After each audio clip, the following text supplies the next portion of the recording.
It's my great pleasure to welcome back to Google a good friend of mine, Steve LeVine, to talk about his new book, Putin's Labyrinth. The book profiles 7 people, 6 of them who are dead now, and he will profile one of them in our talk today. Some of you may recall that Steve was here last November to talk about his first book, The Oil and the Glory, which chronicled the history and passion of oil in the Caucasus region. That was a real tome, taking over 10 years to write, weighing almost 2 pounds, and having almost 500 pages. Luckily for me, this new book, Putin's Labyrinth, is only 200 pages, weighs just under a pound, but who's counting? So the word labyrinth in the title intrigued me. The definition that first came to mind was a maze with hedges, but I don't think that's what Steve meant in this case. So I went online and looked up using my favorite search engine. One of the definitions that popped up was a portion of the inner ear, specifically the membranous labyrinth. But the book about the inner ear of a president of Russia probably wouldn't get on the New York seller's best time list, though you never know these days. The definition I think Steve was getting at was this: any confusingly intricate state of things or events, a bewildering complex. Russia has always been completely foreign to many Americans. From the height of the Cold War to glasnost and perestroika in the 80s and the dissolution of the Soviet Union in the 90s, we Americans don't really have the background or the history to understand the choices Russians make. I'm looking forward to hear Steve's talk and his perspective on the complex and sometimes confounding mix that is Russia, from someone who has spent most of his life thinking about it, writing about it, and talking about it. I'd like to introduce Steve LeVine. Thanks so much for that introduction, Carl. Can I just ask, the last time that I was here, most of the audience were Russians, had been to Russia. Can I just see how many people this time? Just a few, okay, all right, good. I spent 11 years in the former Soviet Union, but a total of 20 years living in and visiting the bigger region. I call it the bigger region, and that's former Soviet Union, Pakistan, and Afghanistan. And for someone like me, who did that, what you end up doing a lot of your time is covering wars. So I was 3 years straight in Afghanistan, covering that war. Nagorno-Karabakh in Azerbaijan, Georgia, Tajikistan. I was shot in Chechnya, the rocket-propelled grenade in this leg. That was in the first Chechen war. That was in the mid-1990s. I didn't go to the second Chechen war. That started in 1999. Vladimir Putin started that war. In that war, there was an outbreak, a terrible outbreak of kidnapping. And I didn't want to be kidnapped. That's where I drew the line. But there was one correspondent who did go to that war, and that was Anna Politkovskaya. Most correspondents who covered the first Chechen war didn't want to cover the second war, and Anna was pretty much alone covering it. There were about 2 or 3 correspondents who went. Why did Anna go? It was her draw to it was an emotional thing. Anna was stuck in a bad marriage. She felt that she was held back most of her life by her husband, and in her 40s, suddenly she had this chance. Her editor walked in. She worked at a small weekly newspaper called Novaya Gazeta. It means new newspaper. Come to Chechnya with me, he said. And she leapt at this chance. This was her big chance. And when she got there, she never wanted to stop going, and she kept going. And her friends said that Chechnya became like a dragon in her blood, and she didn't want to let it go. Anna's specialty was human interest stories. It was not uncommon for her when she arrived at the office in Moscow to see a stack of mail and a line of people starting at her door, going all the way down the hallway. These were Russians, people living in Moscow, who hoped that Anna could write about them and perhaps write an injustice. And that's what she did. She wrote about people and officialdom gone crazy, and she named names. She did the same thing in Chechnya. She wrote about the misery of the Chechens. She wrote about the misery of the Russians, young men, conscripts, who had ended up there only because they didn't have the bribe to pay to stay out of the army. And again, she named names, and she made a lot of enemies. She made a lot of friends too. One of her most famous stories was about a village called Khatuni. This is a village in Chechnya, and she had heard that there was a series of kidnappings there, disappearances, tortures, rapes, and she wanted to check out. She wanted to see what had happened, and so she went to the village. She got all these stories, and then she wanted to check with the Russians, and she went over to this Russian base to get their side of the story, and she did. She did a series of interviews there, and when it was time to leave, they wouldn't let her leave, and she ended up under detention for 4 days at this Russian base. And later, Anna wouldn't explain what went on there in the interrogations. She said it was too disgusting, but what she did say is that one of the officers had tried to rape her and had put her through a mock execution.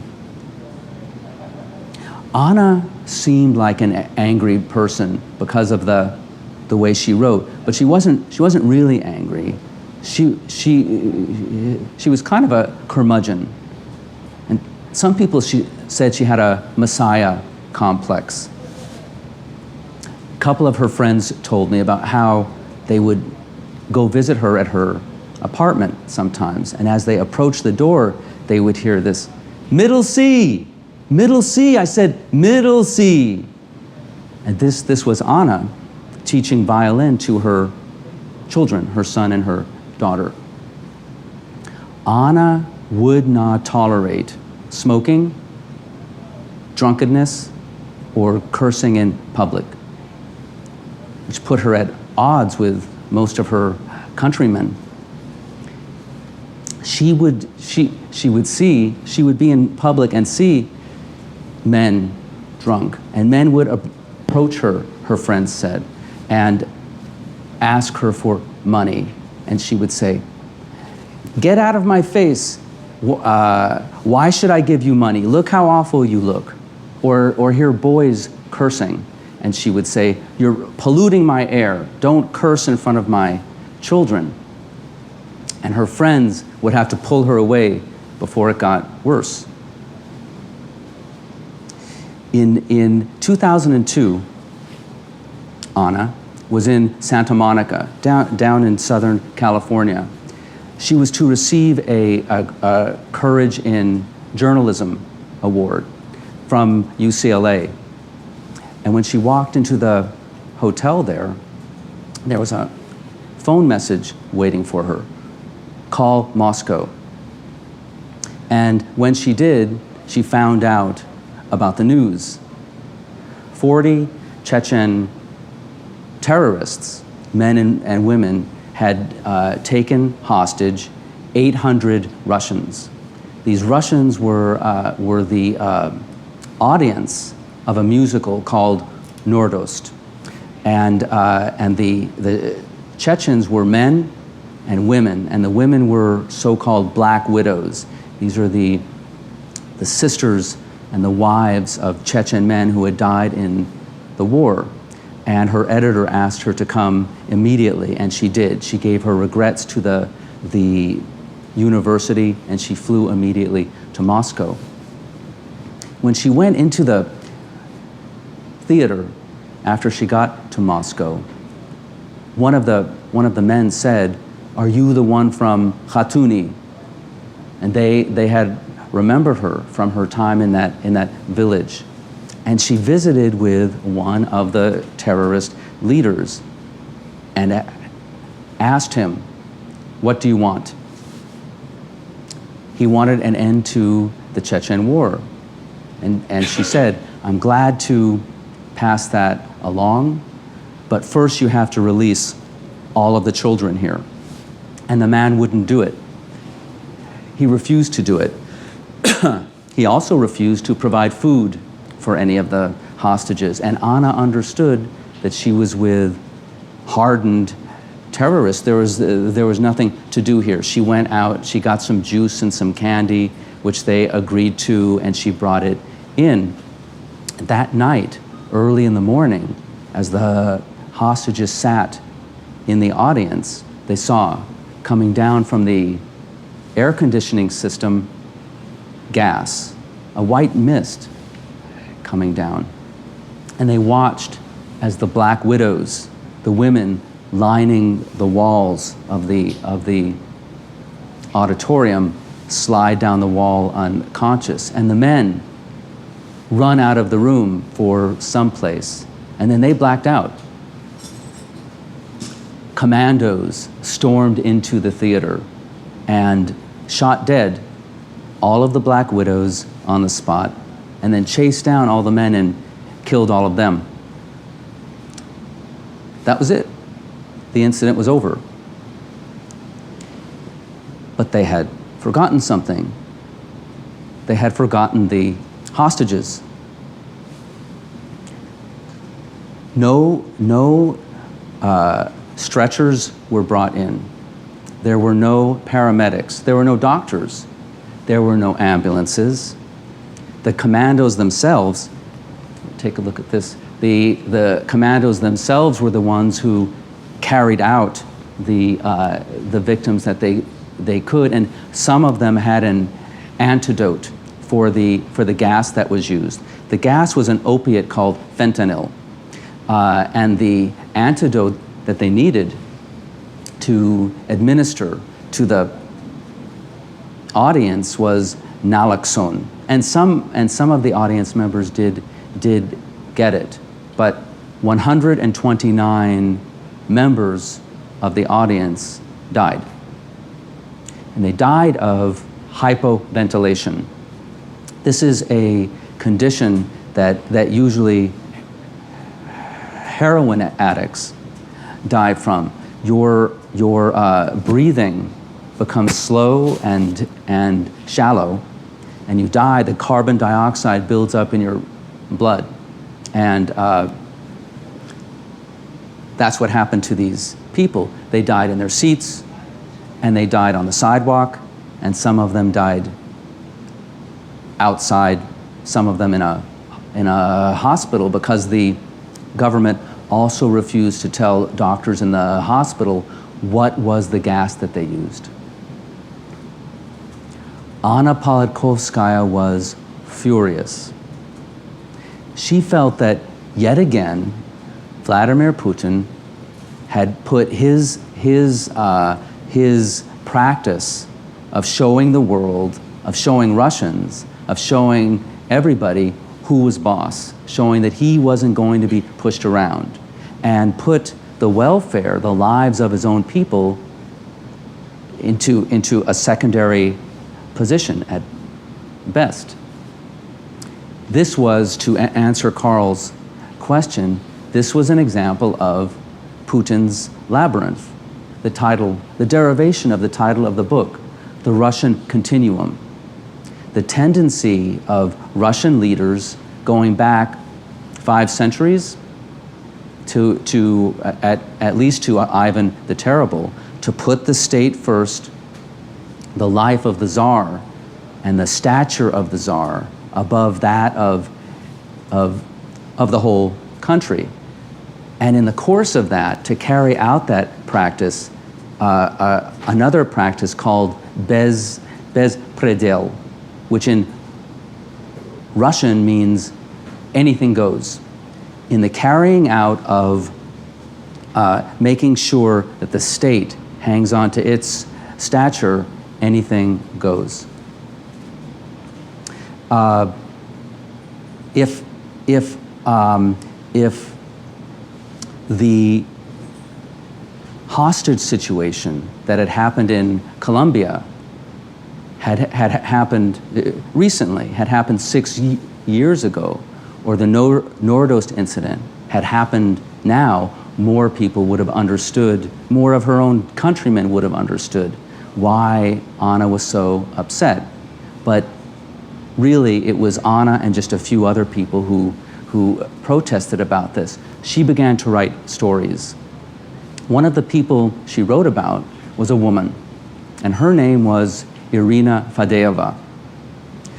Irina had gone to Nord-Ost. She went there with her son, Yaroslav, her sister, and her niece. But they had gotten there quite by fate, quite by accident. What happened was that they were going to go to the theater that night, but they were going to go to another play. But when they were going out the door, they looked at their tickets and they saw that it was they were supposed to go the previous night. So they wanted to go see something. They rushed out the door. Nord-Ost was playing down the street. They got seats. They got good seats in the 11th row. And of course they were terrified when, in the second act, suddenly the Chechens appeared on the stage. And they were fearful when they saw the gas coming down from the ventilation system, especially Anna's son, Irina's son, Yaroslav, who told his mother, "I think I'm going to die." And she tried to calm him down and said, "Don't be afraid. Whatever happens, we'll be together. And here I'll hold your hand." And then they blacked out. A few hours later, Irina woke up in the hospital. She had been one of the lucky ones, and woke up, and the first thing she noticed was that Yaroslav was not there, and she discovered he had not made it. And she went cold. She went completely cold and demanded to know where he was. And she found that he was in a certain morgue, and she went there. And she insisted that everyone go out of this one room so she could be alone in this room with him. She felt his body, she felt his head, and found that he had been shot in the back of the head, right here, probably in the fusillade of shooting in the very beginning. And she went into shock, of course. She left the morgue, and wandering around, she caught a taxi cab, and she ended up at a place where Yaroslav and her would often go during the day to stroll, and it was a bridge over the Moscow River. She didn't have any money to pay the taxi driver, so she gave him her gold wedding ring. And she stood there on the edge of the bridge, and she stared out over the water. And the last conversation that she had with her son, over and over in her head: whatever happens, we'll be together. Whatever happens, we'll be together. And she jumped. It was the middle of winter. The water was filled with ice, and she couldn't drown. And when she was down there in the water, she heard this voice. A man stopped his car on the bridge, and he shouted, "What are you doing swimming there? It's the middle of winter. And where are you from?" And she said, "I'm from the morgue." And realized suddenly that that sounded crazy, and said, "I'm from Nord-Ost." And he understood. Anybody would understand who was in Moscow that night, and took her home. It was Irina who found Anna. Irina didn't want her son to be forgotten. So she went to Anna with a sheaf of papers and photographs and told her story to Anna, and then began to wait. She waited for that story to come out. She got up in the morning, every morning, only in hopes that the article would appear in the paper. And finally, after a week or two, it did appear. And it had this photograph in it. This photograph appears in the book. And Irina said that when she saw this story and the photographs, that she felt like Anna had taken her by a finger and pulled her out of the water from drowning.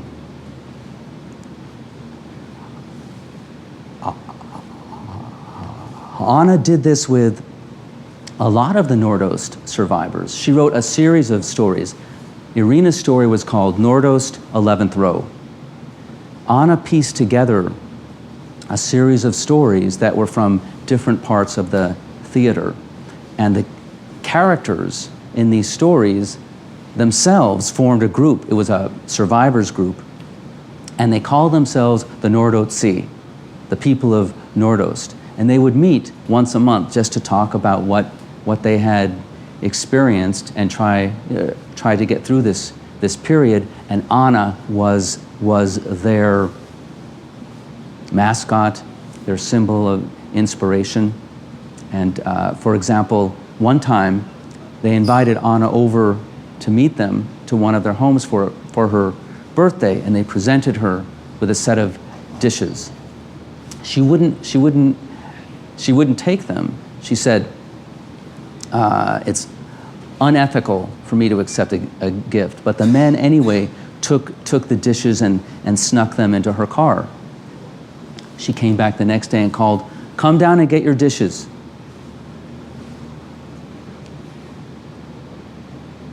They were as angry as Anna was about Nord-Ost, naturally, and they blamed Putin.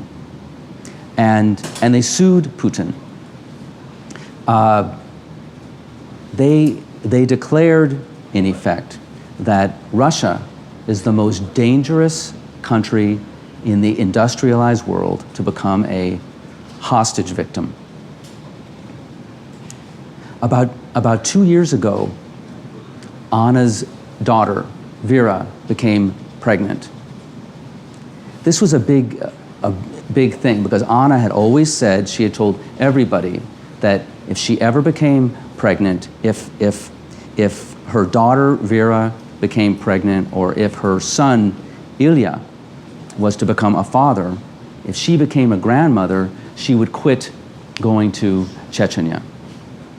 Her family, her friends, her colleagues had been pleading with her to stop going to Chechnya.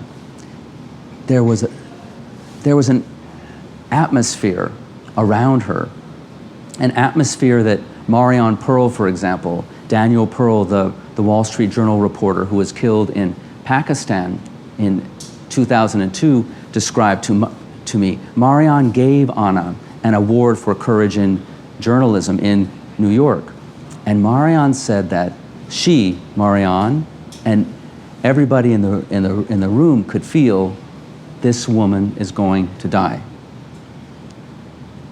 Anna herself said that.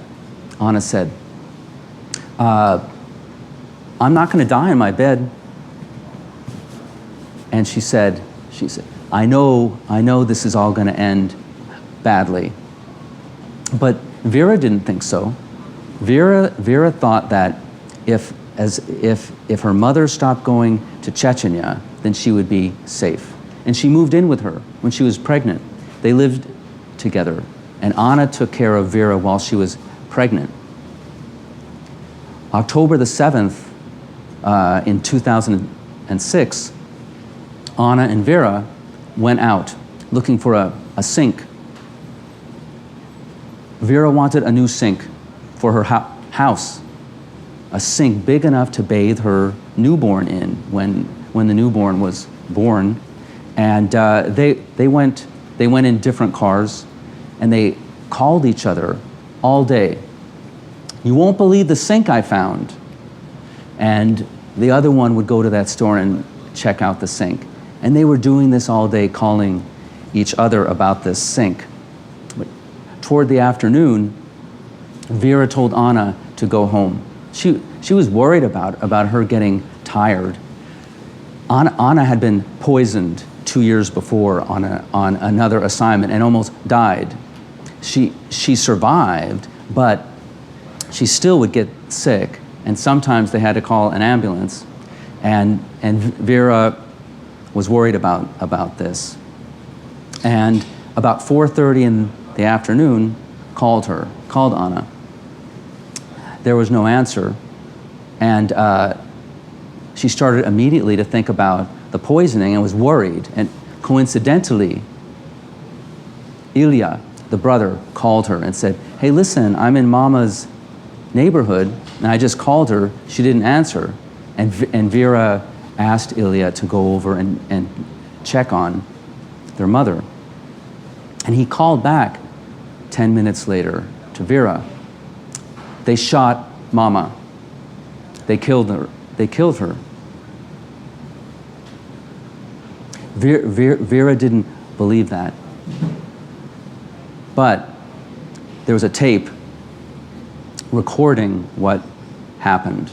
And what happened was that a man wearing a baseball cap snuck into the building and lay in wait. And when Anna came out of the elevator going to get groceries or whatever, he shot her 3 times in the body, and then he walked over to her and he fired a final shot in her head. And he dropped the pistol. It was a 9mm Makarov with the serial number scratched out, and he left. Last month, 3 men were charged in this case. These are accessories to the murder. The murderer himself, the trigger man, is known.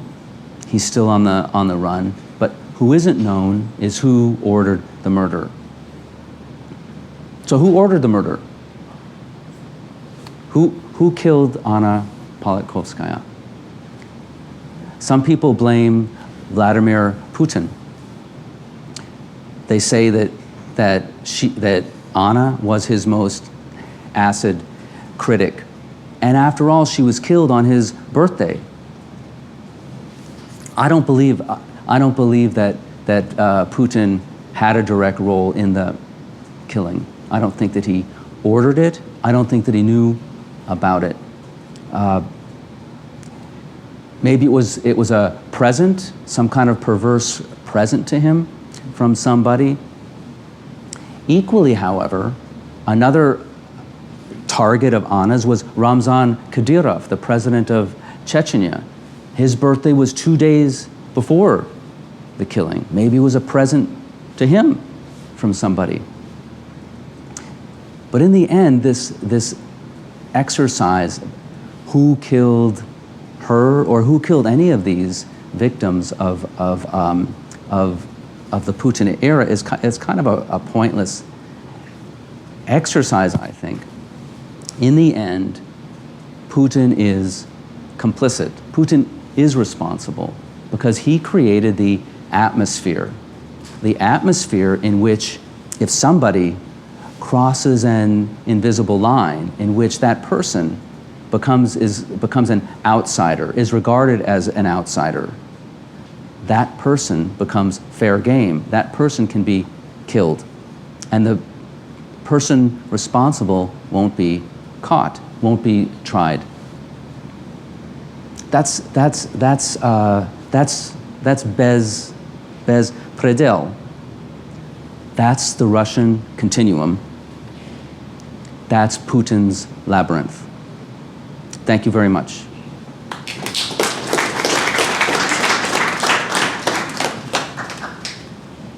That's Vera.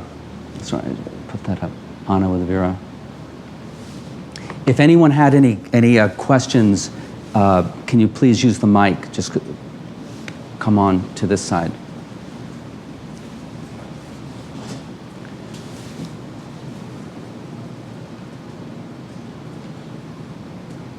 Hey, Steve, thanks for walking us through some of that, and I'm looking forward to reading the book. I've been following what's happening with Putin, with dismay from so far away. But while I do worry about it, I also find myself wondering sometimes, sort of how much business do I or we have in the affairs within other countries. I mean, certainly, given some of the activities of my own government, I'm not necessarily in a position to be throwing stones sometimes. And I'd like to hear some thoughts on that. I mean, not at all to say that what's happening there is okay, but sometimes I wonder how you think we should play that line of intervening. Yeah, no, this is a very good question, and it is something that I think about. I think it's something that everybody thinks about, especially considering the news of the last 6 or 7 years about what our country has been up to. First, I want to say that I don't criticize Putin for a lot of what he does. I think Putin himself is an extremely effective leader, and if I were Russian, I would want him to be my leader, and I would support what he's done in the country. When Putin became prime minister and then president, Russia was on its knees, and not even on its knees. It was prostrate. And he immediately set out to right things, and then was helped along by the surge in oil prices. And Russians today live better than they ever have in history. During the Tsarist era, during the Soviet era, during the post-Soviet era, more Russians live well. There's a larger middle class than any time in its history. That's a huge thing. When Russians think about democracy, Western-style democracy, they don't think about the right to choose the president and all of it. They equate it with what happened during the 1990s when they had so-called democracy, and the chaos and the mayhem and the devaluation of the ruble twice, when the Russians lost everything twice. And they support him for that reason, because they live better, and he's given them back their pride. And he's given them back their pride by going abroad and poking his finger into George Bush's chest. This goes over very well at home. And the projection of power abroad through oil is exactly the right policy for Russia and for him. He's a formidable leader, and one that we've underestimated. And one hopes that the next president does not. I do draw the line at murder. And I think that there is a distinction between, even if you talk about Guantanamo, Abu Ghraib, surveillance, the imperial presidency, whatever, whatever measuring stick you want to raise. Putin, his successor Medvedev, and Yeltsin, all of them saw themselves and demanded to be rightful members. They identify themselves as rightful members of G8, the big industrialized countries. But Russia is the only member of those countries in which murder is an accepted practice of politics and business. Russia, think of it this way. Seymour Hersh has done nothing but challenge the Bush administration from the beginning on its practices. Abu Ghraib, he's broken all these stories on Iran. He's been called a terrorist by certain Republicans. Can you imagine Hersh being shot down in his driveway? I mean, I suppose it could happen, but I'm just saying that there is a difference. There is a difference there. But your question was, should we judge? Should we judge? And look, this is a historical question of diplomats. Where does statescraft end and meddling begin? I personally think that, as regards the former Soviet Union, that we shouldn't nanny. We shouldn't, be, wagging our finger. But what I think there's a meaning. There is a meaning in the continuum, in the knowledge of what's behind this, what's the hardness and the anything goes attitude. When our next president has to go into a negotiation with the Russians over whatever, we need to know what is the formidability, and how far are the Russians willing to go to carry out their position. And I think if we do that, we'll do much better at getting what we want. Thanks for that question. Anybody else? Okay. Thanks very much for coming. Yeah.